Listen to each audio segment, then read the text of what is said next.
Welcome back to channel Nusantara Bercerita. Oke, tentunya masih barengan Kang Tomo di podcast horor kita tercinta.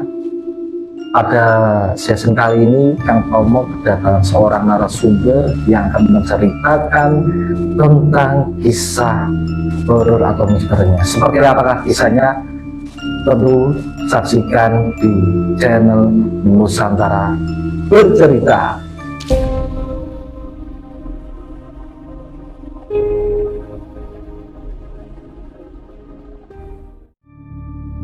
Baik, siapakah narasumber kita pada kali ini yang akan memberikan sebuah cerita ataupun kisah misterinya yang luar biasa menurut Kang Tomo, karena Kang Tomo sudah berbincang-bincang tadi, guys. Jadi langsung kita sambut saja Mas Rian. Selamat datang Mas Rian. Mas Rian asalnya dari mana Mas Rian? Asal kalau suku Sunda ya, suku Sunda tapi besarnya di Bandar Lampung. Sukunya Sunda, besarnya di Bandar Lampung. Bandar Lampung, oh ya. Oke, untuk saat ini Mas Rian sibuk aktivitasnya apa? Aktivitasnya ya kerja jahit gitu ya, Selaku usaha penjahit ya. ya. Siapa tahu teman-teman nanti podcast Nusantara Bercerita ini ada yang mau bikin baju atau bikin apa, mungkin bisa langsung menghubungi Mas Rian nanti. Boleh. Mas Rian, sebelum kita menginjak terkait kisah atau ceritanya Mas Rian, saya ingin tahu dulu latar belakang dari kisah tersebut Mas Rian. Yang pertama, apakah Mas Rian ini memiliki sebuah keahlian khusus seperti indigo kah? Atau Mas Rian ini pernah melakukan atau mengamalkan sebuah hal-hal yang bersangkutan dengan spiritual?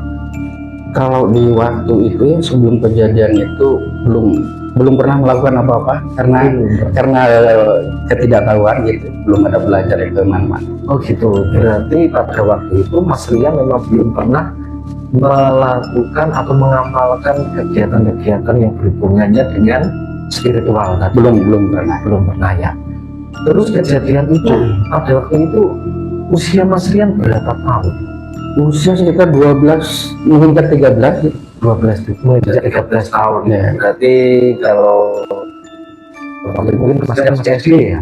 Iya, keluar SD lah gitu. Keluar SD, berarti mau beranjak ke SMP. Pada waktu itu ceritanya seperti apa sih Mas Rian? Waktu itu ceritanya ya mulainya itu ya dari apa namanya itu ya karena mungkin dari sombongan kata saya ke orang tua juga gitu kan. Sombongan ke orang tua seperti apa itu? Ya karena kan banyak rumor atau cerita di daerah lingkungan itu kan ada orang yang mungkin melakukan untuk kekayaan, ritual kekayaan atau pesugihan gitu. Nah saya di situ waktu itu kan sangat dekat sama keluarganya gitu kan, terutama sama cucunya itu karena teman waktu mengaji sangat baik juga gitu kan ke saya gitu kan, ke orang-orang tersebut itu kan sangat baik sampai di rumah ibu saya bilang ke saya gitu kan, waktu saya mau berangkat sekolah mau dikasih bekal, mau dikasih jajan itu kan saya nolak gitu.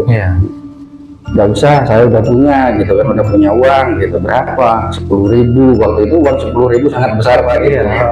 Dari mana gitu kan, dikasih sama orang tersebut itu. Terus orang tua saya bilang hati-hati, katanya orang itu melakukan seperti itu nanti kamu dijadikan tunggal gitu. Iya. Terus saya bantah saya ke orang tua saya, kalau orang Jawa bilang kalau memang tedas makanlah gitu kan. Itu mungkin kesombongan saya di situ. Kesombongannya Mas Rian berarti pada waktu dinasihati sama orang tua dilarang untuk kumpul atau berteman atau mungkin dikasih uang oleh orang tersebut juga tidak mau. Iya mungkin seperti itu. Untuk karena menanggulangi hal-hal negatif mungkin ya, karena orangnya melakukan sebuah ritual pesugihan itu tadi ya. Itu ketika orangnya melakukan kegiatan atau ritual pesugihan itu Mas Rian pernah tahu atau tidak? nggak pernah tahu juga. Nggak pernah tahu. Cuma cerita-cerita dari orang-orang aja gitu kan, makanya kan saya bantah seperti itu. Gitu. Nah, lantas ketika Mas Rian itu membantah nasihat dari orang tua Mas Rian, apa yang terjadi sama Mas Rian? Habis itu karena itu mau berangkat sekolah, ya dari sekolah nggak ada kejadian apa-apa. Terus pulang sekolah sore biasa. Terus waktu itu kan di anak-anak seumuran saya ada pergi ngaji gitu kan, Ya. pergi sore pulang pagi itu ya. Nah, pagi itu udah mulai kerasa, cuma ada mimpi-mimpi yang kurang enak di badan gitu ya, kurang enak gitu kan. Paginya itu badan mulai agak sakit gitu kan, adem panas. Ya. Terus udah mau ke sorenya itu, hari Jumat sorenya itu kok tambah lemas gitu kan, hari Sabtu sampai hari Minggu. Cuma kan berhubung waktu itu hari Senin itu ada ujian gitu kan, saya maksain untuk sekolah karena saya kalau nggak ikut itu udah siap-siap pagi-pagi, udah selesai sarapan, udah pakai baju, pas mau pakai sepatu gitu kan di depan, tiba-tiba itu sudah nggak sadar. Sudah nggak sadar. Itu kejadiannya berkisar pada tahun berapa Mas Rian? Tahun sekitar 2001 2002 ya kan, 2001 lah. Nah, Berarti udah hampir kurang lebih 20 tahunan. iya. Gitu. Lantas Mas Rian, pada waktu itu Mas Rian kan mengalami kejadian mimpi, Iya. ya kan, di malam harinya itu kan.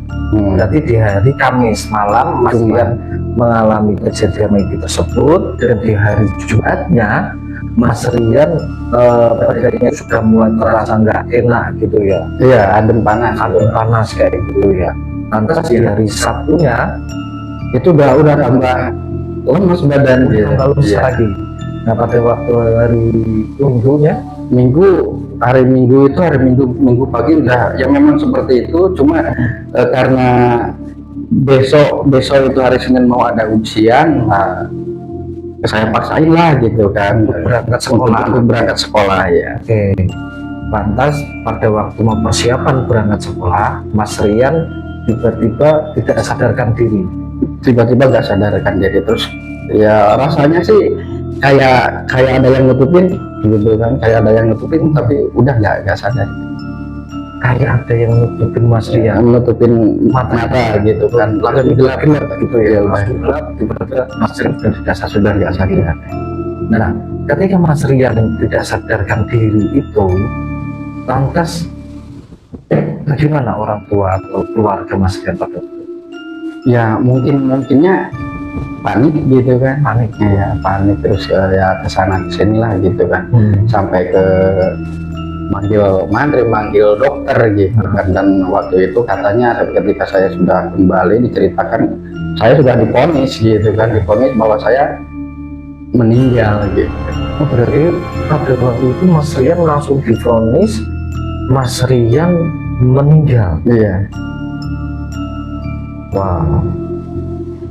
Dengan usia Mas Rian 13 tahun mengalami kejadian itu, berarti kalau saya anggap itu adalah mati suri Mas Rian. Ya, Bisa dibilang seperti itu ya. Iya. Nah, pada waktu sudah divonis Mas Rian itu meninggal, otomatis para warga kampung, keluarga itu sudah mempersiapkan segala sesuatu. Sudah semua ya, bahkan saya sudah dimandikan gitu, ditutupi sama kain jari kalau orang ini ya, juga kain jari, bahkan kain kafan pun sudah disiapkan, cuman belum digalikan kuburan gitu. Kuburannya belum digali, tapi semua perlengkapan sudah disiapkan. Mas Rian pun sudah dimandiin. Nah, pada waktu Mas Rian tidak sadarkan diri, Mas, itu apa yang terjadi mungkin saya anggap di dunia lain. Itu apa, Mas? Itu ada mengalami di dua tempat gitu ya. Untuk yang pertama itu saya tiba-tiba itu kayak ada di tempat yang kosong, luas, kosong, kayak nggak ada apa-apa, cuma saya sendiri di situ gitu kan.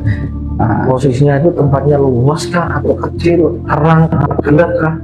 itu posisinya sangat-sangat luas, sejauh mata saya memandang itu sama rata, sama rata posisinya, terang kayak kayak matahari di pagi gitu, di pagi hari seperti itulah gitu. Nah, ada nggak pada waktu itu kekhawatiran atau ketakutan dengan Mas Rian? Untuk di awal memang ya takut gitu kan, saya ini ada di mana gitu kan, bertanya kepada diri saya sendiri gitu kan, ada di mana kok seperti itu terus sempat kayak menangis gitu kan, cuma kan nelongso gitu kalau orang Jawa bilangnya, sempat menangis di situ, tapi saya di situ terus bangun dari terduduk itu, terus saya jalan ya. Itu Mas Rian itu berarti jalan di tempat yang satu luas, terang gitu tadi ya, karena arah dan tujuan gitu ya. Iya, Sambil menangis ada itu sambil menangis. Nah, pada waktu itu ada nggak mungkin di tempat itu ada penampakan kah, atau ada sesuatu kah? Kalau untuk di situ nggak ada apa-apa, Nggak ada apa-apa. Itu tempat yang pertama. Yaitu yang di tempat yang pertama di situ, terus Yang kedua, itu di situ masih di yang pertama itu saya melakukan perjalanan terus sampai saya melihat di situ ada tempat yang teduh gitu ya. Saya datang ke sana, oh ternyata di situ ada sebuah pohon itu besar. Ketika saya masuk ke wilayah pohon itu, tempat terang itu nggak ada, saya balik lihat gitu. begitu. Iya.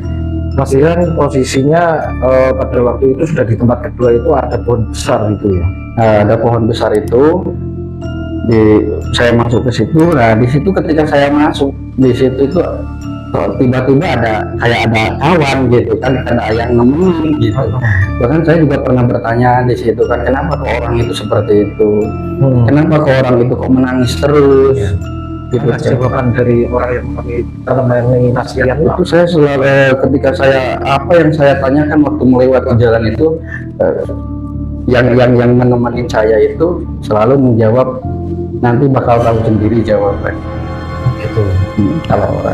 Kalau bahasanya gitu. Biasanya seperti itu ya. Mas Rian pada waktu itu kan melihat orang yang menangis atau apa gitu ya. Nah itu berapa orang Mas? Banyak atau sedikit? Banyak, mungkin kalau untuk dihitung ya nggak kehitung gitu, nggak kehitung. Ada yang ketawa gitu kan, ada yang sedih gitu kan, ada yang nangis terus ada juga orang yang cari jalan, padahal jalan memang ada di depan dia, itu memang ada jalan, tapi dia kayak kebingungan kemana harus berjalan gitu kan. Ada juga yang kayak minta tolong, aku ini berbuat seperti ini, tolong gitu. Ada juga yang seperti itu kan masih di tempat pertama gitu kan, itu kejadian seperti itu. Habis itu juga masih habis kelewat tempat itu, melewati tempat itu. Nah di situ baru ada kejadian yang mungkin menurut saya sangat-sangat menakutkan gitu. Itu habis melihat perjalanan di situ. Menakutkannya itu seperti apa Mas Rian? Habis keluar dari tempat itu, orang yang nemenin tadi itu, ketika saya keluar itu udah nggak nemenin lagi. Ketika saya keluar dari tempat itu, ya tiba-tiba saya diikat, digeret, ditarik, terus direndam, terus ditimpa batu. Direndam sama ditimpa batu. Itu kelihatan nggak sosoknya? Kelihatan itu sosoknya itu mungkin ya gambaran waktu itu gitu kan. Badannya itu memang kayak manusia, tapi untuk di kepalanya itu kayak yang monyet besar itu, gorila ya, semacam seperti itu. Dibawalah, tarik saya sampai ke suatu tempat. Di situ ada kayak bangunan itu, kayak rumah itu, tapi gak kecil seperti kita ini, itu besar. Itu sangat jauh. Saya ditarik sampai kesakitan gitu kan di badannya, sambil nangis sambil teriak-teriak di situ, sampai di suatu tempat yang kayak mungkin kayak tempat kerajaan gitu. Seperti istana besar. Seperti istana besar, seperti istana seperti itu. Dan di istana itu mas, ada banyak orang atau raja kah atau mungkin apa gitu yang Mas Rian lihat pada waktu itu? Di situ ketika masuk di pintu gerbangnya gitu ya, Ya. itu yang geret saya tadi itu udah lepasin saya, ganti orang gitu. Ganti orang. Ganti orang dibawa ke kayak ke hadapan raja. Ya rajanya juga seperti itu, badan itu kayak manusia tapi kepala Dan kepala kayak monyet yang besar itu ya. Itu di situ banyak orang di situ. Ada yang di dalam kerangkeng. Oh gitu. Nah, dan baunya juga di dalam ruangan itu baunya itu nggak karu-karuan gitu, bau. Gak enak lah. Nggak enak baunya itu. Berarti berbagai macam orang yang ada di istana itu seakan-akan seperti disiksa gitu. Ya seperti itu. Bahkan lantai gitu ya, lantainya itu kan itu manusia itu yang diinjak itu. Cuman lantainya itu berarti wujudnya manusia. Manusia, cuman kayak anak-anak gitu kan. Oh. Kayak bukan orang-orang dewasa gitu. Yang diinjak itu, yang dijadikan lantai itu. Lantas setelah itu Mas Rian, apa yang terjadi? Situ selama saya berjalan itu kan jauh tuh mau ke tempat kayak apa singgasana gitu ya. Nah, tempat duduknya raja itu saya jauh itu, di situ banyak juga orang yang teriakin saya, ngapain kamu kesini gitu kan. Kami aja di sini kan mau lepas tersiksa gitu kan. Namanya yang minta tolong, ada yang marah bilang seperti itu juga ada yang juga nyuruh pulang gitu kan. Terus saya kan jawab itu, ada yang satu saya jawab itu, saya pulang caranya gimana gitu. Di situ, tapi nggak jawab lagi. Habis itu yang nanya saya tuh nangis gitu kan. Nangis lagi, terus pergilah dari hadap, karena kayak apa, ini jalan yang saya lewatin di sini itu kayak penjara gitu. Kayak penjara. Di situ orang itu banyak kerja, dipaksa kerja itu. Itu saya Berarti seakan-akan Mas Rian itu diingatkan sama orang yang sudah ada di situ ya. Iya. Suruh pulang, ngapain di sini gitu. Kami saja sendiri di sini itu sudah tersiksa. Pulang saja kamu gitu ya. Oke. Nah, pada waktu Mas Rian melakukan perjalanan mulai dari tempat yang pertama sampai tempat istana itu tadi, berarti kan yang mendampingi Mas Rian ini tiba-tiba hilang, udah nggak ada kan, udah nggak ada ya, udah nggak ada, udah lagi. Nah, terus di istana Mas Rian di timur gerbang ya, di timur gerbang Mas Rian diikat, diseret sama orang yang berbadan besar, ya. Terus apa kepalanya kayak monyet seperti monyet, diseret sampai Mas Rian kesakitan, dan akhirnya dihadapkan dengan rajanya. Nah, pada waktu itu Mas Rian tanya nggak sama rajanya atau mungkin punggawanya seperti itu? Belum sempat sampai ke tempat hadapannya yang raja itu. Karena di situ juga selama saya berjalan itu sama kayak yang bawa saya itu nggak cuma dituntun aja, itu kadang kan dia bawa kayak pomba apa gitu kan, itu kayak didorong kayak begitu kan, kayak sampai jatuh gitu kan, berdiri lagi diangkat lagi, suruh berdiri gitu kan, sampai ke hadapan itu nggak sampai deket hadapannya juga, itu disuruh kayak jongkok gitu kan, nggak boleh berdiri gitu kan, itu di situ. Nah, di situ waktu itu Mas Rian jongkok nggak? Ya di situ saya jongkok kayak menundar gitu sih. Gitu. Iya, rajanya itu terpaksa itu. Iya, karena terpaksa. Prajuritnya itu tadi ya. Iya. Nah, lantas setelah itu Mas, di situ saya masih kayak yang saya bilang raja itu nggak langsung nanya gitu kan, cuman matanya itu kayak apa, memandang itu menakutkan gitu kan, kayak mau meriam gitu kan. Nah di situ saya lihat kan di sekeliling di situ yang diinjek sama raja itu manusia gitu kan, anak kecil di situ itu. Nah dari situ habis saya mau dibawa, entah dibawa kemana, mungkin mau digabungkan sama orang-orang itu, karena di situ orang-orang pun nggak ada yang gemuk itu, urus semua itu kan. Iya, ada yang geletak kayak udah meninggal gitu kan, mungkin entah apa gitu. Nah tiba-tiba di situ saya entah mau dibawa kemana, kok tiba-tiba ada yang guru ngaji saya itu. Nah ada guru ngaji saya itu, terus ditolongin lah, disiramin gitu sama air di sana itu, Nah, saya disuruh pulang lah sama beliau. Ya. Kamu pulang, tapi sendiri gitu kan. Terus saya juga sempat bertanya, kemana jalan saya pulang gitu kan. Kemana kamu ngelihat, kamu jalan ke sana gitu. Yang penting nggak belok-belok, lurus saja gitu kan. Ya alhamdulillah, beliau saya tinggal, saya langsung pulang gitu kan. Entah kejadiannya di situ seperti apa kan, saya udah nggak tahu lagi. Dan saya pulang sampai di rumah ya, saya bangun. Bangun itu, saya bangun duduk begini, orang-orang kayak kakak saya gitu kan, itu menjauh semua gitu. Menjauh semua gitu. Karena ketakutan tadi ya, padahal Mas Rian sudah divonis meninggal, tiba-tiba bangun sendiri. Iya, gitu. Bangun lagi gitu kan jam 7 malam gitu. Pada waktu Mas Rian ketemu dengan guru ngajinya di alam Toib ya, Iya, Toib, pesannya yang disampaikan tadi, pokoknya Mas Rian intinya disuruh pulang, gitu. pulang. Iya. Pulang nggak boleh jalan belok, disuruh lurus saja. Iya, seperti itu pesan. Seperti itu ya. Terus tiba-tiba Mas Rian langsung apa itu pulang, terus tiba-tiba Kembali ke badannya, bangun itu sudah ditutupin. Kayak menjauh nggak pakai apa-apa gitu. Iya, bangun. Tuh, kakak saya menjauh semua. Yang pertama merangkul bapak saya gitu kan, terus ibu saya gitu.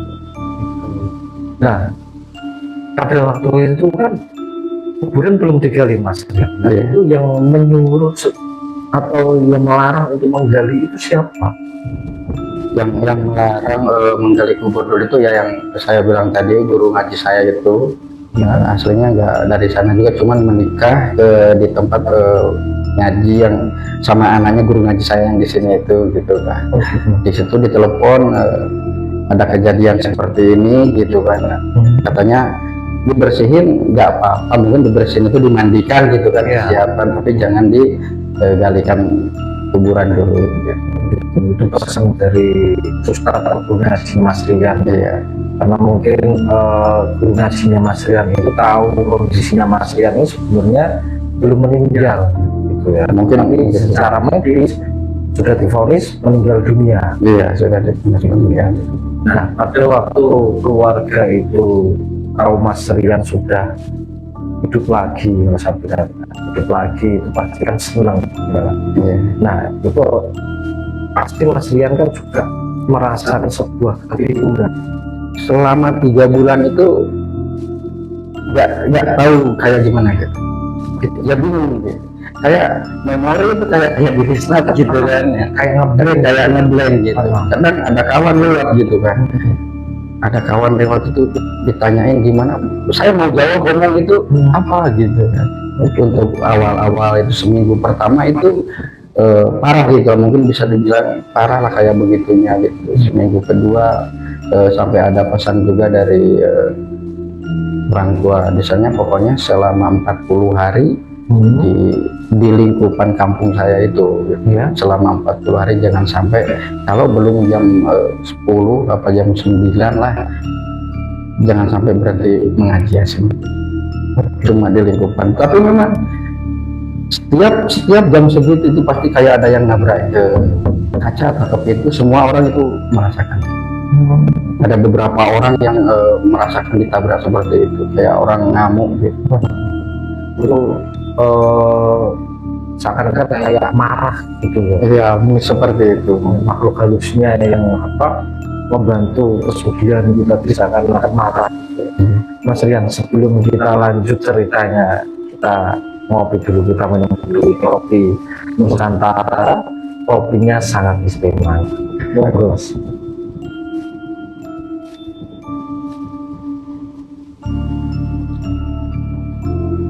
Nah, kopi Nusantara ini Mas Rian, itu tempatnya itu di Desa Nemon, Kecamatan Dandir, Bojonegoro.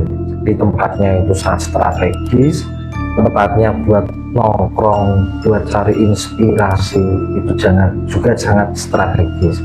Makanya buat teman-teman atau belum channel Nusantara Bercerita, kalau mau nongkrong, kalau mau ngopi, langsung saja datang ke Desa Nemon, Kecamatan Dandir, Kabupaten Bojonegoro. Tentunya di warung kopi Nusantara. Baik Mas Rian, kita lanjut lagi Mas Rian. Lantas Mas Rian, setelah 3 bulan itu, jadi otomatis Mas Rian itu ada nggak pengecekan dari dokter, diperiksa gitu? Ya, untuk selama itu untuk minggu pertama sampai minggu kedua ya diperiksa normal biasa gitu kan. Kesehatannya normal. Cuman untuk selanjutnya ya kalau orang tua kan dari orang tua gitu kan dikasih bawa air gitu kan. Oh gitu. Orang yang paham dalam dunia spiritual seperti itu ya. Iya, Jadi seperti diruqyah gitu ya. iya. Jadi itu supaya hal-hal negatif yang ada pada dirinya Mas Rian itu bisa segera lenyap semuanya gitu. Setelah itu Mas Rian selama 3 bulan, lantas apa yang Mas Rian rasakan? Selama 3 bulan itu ya kayak bingung gitu kan, nggak kayak memang badan sudah kembali normal gitu kan, cuma Ya. kayak mau ikut main sama kawan-kawan itu kayak nggak kayak dulu lagi gitu kan, Kayak nggak bergairah. iya siapa sih aku gitu kan. Iya. Gitu kan saya bertanya gitu kan, bahkan ya kadang sampai sekarang kalau saya lagi sendiri gitu, apa sih gitu kan, kenapa gitu kan, apa saya ini gitu. Jadi Mas Rian kayak menjadi instingnya itu menjadi lebih kuat gitu. Bisa lebih kayak merasakan. Ya kadang seperti itu juga untuk sampai saat ini, karena pernah ditanyakan juga ke orang gitu kan, tapi saya nggak mau untuk mempelajari hal-hal seperti itu. Iya, lebih baik kita mendekatkan diri kepada Allah Subhanahu wa Ta'ala Mas Rian. Iya.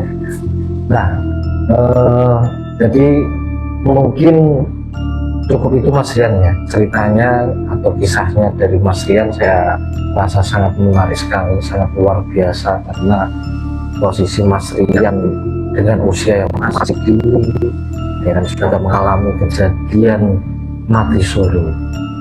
Dan situ juga banyak cerita pesan-pesan. Mungkin Mas Rian punya pesan untuk para Bruno Channel Nusantara bercerita ini. Pesan saya ya tetap aja melangkah di jalan yang lurus gitu ya, jangan sampai berbelok gitu. Siap. Baik, terima kasih Mas Rian untuk kedatangannya dan mau berbagi cerita tentunya di podcast Horor Nusantara Bercerita ini. Siapa tahu next Mas Rian memiliki kisah-kisah yang lainnya bisa kita undang lagi. Mungkin waktunya sekian dulu Mas Rian ya. Saya ucapkan terima kasih. Baik, Hulu Nusantara itu tadi adalah sebuah cerita misteri atau horor dari Mas Rian yang dia pernah mengalami mati suri di waktu beliaunya itu masih usia dini, yaitu umur 13 tahun yang notabene masih sangat kecil sekali. Banyak cerita, banyak hikmahnya juga di dalam situ, bahwasanya kita menjadi seorang manusia jangan sampai kita berlaku sombong di dunia ini, karena kuasa hanya milik Tuhan Yang Maha Esa. Tetap nantikan video-video podcast horor di channel Nusantara Bercerita. Terima kasih. Salam Nusantara.